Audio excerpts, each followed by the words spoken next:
हर हफ्ते एक नई हॉरर स्टोरी के लिए सब्सक्राइब करें टूनगिरी यूट्यूब चैनल को। बेल आइकन प्रेस करना ना भूलें।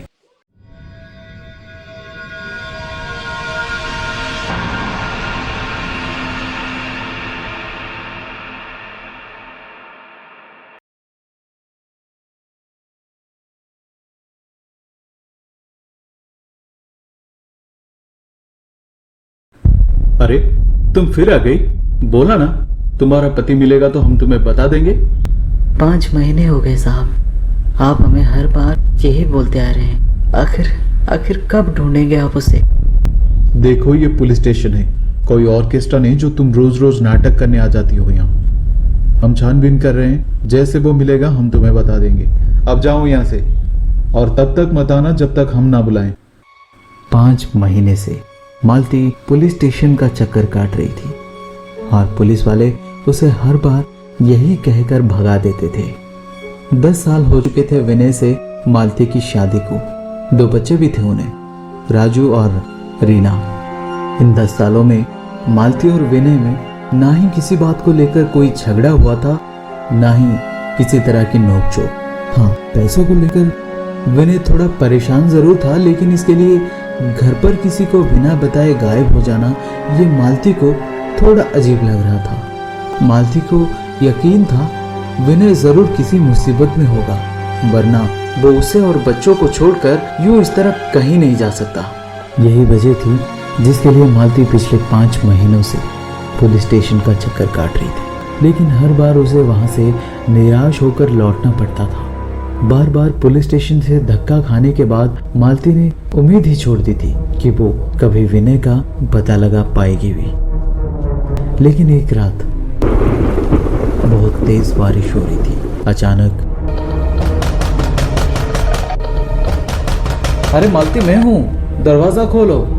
मालती भागती हुई गई और दरवाजा जैसे ही खोली, बाहर कोई नहीं था सिवाय बारिश के तेज गिरती बूंदों पे आना। शायद ये विनय की यादें थी जो मालती को उसके होने का एहसास करा रही।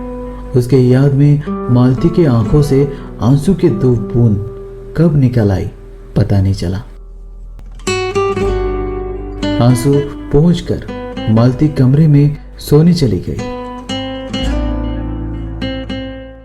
आंख खुली तो उसने देखा खिड़की खुली हुई थी और खिड़की से होकर ठंडी हवा के साथ साथ बारिश के छींटे भी अंदर आ रहे थे।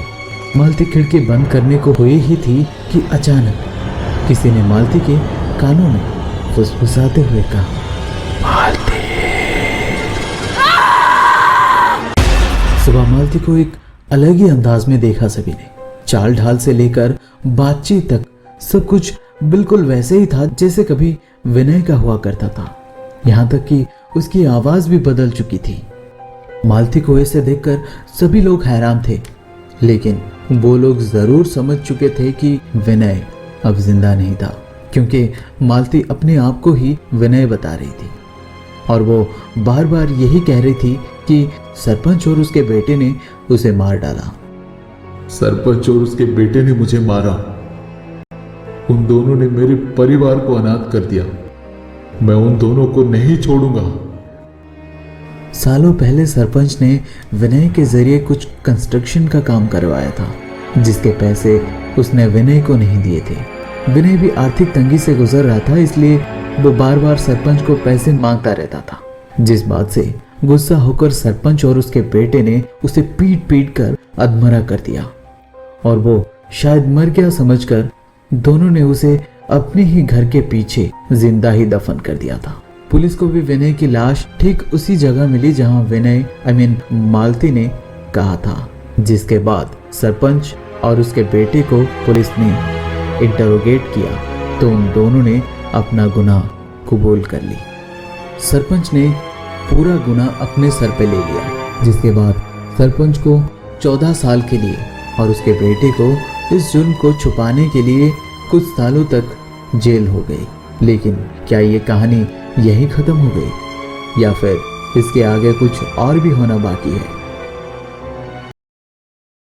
दोस्तों, अगले महीने मतलब जून से हम हमारे चैनल पे एक कॉन्टेस्ट रखने जा रहे हैं। जिसका नाम है मैं हूँ टूनगिरी फैन कॉन्टेस्ट। इस कॉन्टेस्ट में पार्टिसिपेट करने के लिए आपको बस 3 आसान से स्टेप्स को फॉलो करने होंगे। स्टेप 1, जुड़िए हमसे। स्टेप 2, सुनिए हमारी कहानियाँ। स्टेप 3, दीजिए कुछ आसान से सवालों का जवाब और जीतिए इनाम। आप लोग हमारे YouTube चैनल पर तो हैं ही, अगर नहीं है तो अभी सब्सक्राइब कर लीजिए। साथ ही खबरी और इंस्टा पे भी हमें फॉलो कर लीजिए। जैसे कि आप लोगों को पता है, हम YouTube के साथ साथ खबरी पे भी स्टोरीज अपलोड करते हैं। ऐसा नहीं कि जो कहानी हम यहाँ अपलोड करते हैं वही कहानी हम वहाँ भी डालते हैं। कुछ ऐसी कहानियाँ वहाँ भी मिलेंगी आपको जो अभी तक आपने नहीं देखा है यहाँ पर। इसलिए ये ज़रूरी है कि आप जाइए वहाँ और सुनिए हमारी हर एक कहानी को ध्यान से। कॉन्टेस्ट के दौरान हर वीडियो के अंत में हम आपसे हमारी कहानियों में से एक सवाल पूछेंगे, जिसका जवाब आपको जल्द से जल्द देना होगा हमारे इंस्टा अकाउंट पे जाकर। 4 सही जवाब देने वाले 3 कंटेस्टेंट को हम चुनेंगे जो जीत सकते हैं हमारे तरफ से आकर्षक इनाम। तो देर किस बात की, अभी जाइए हमें इंस्टा और खबरी पे फॉलो कर लीजिए और सुनते रहिए हमारी कहानियों को।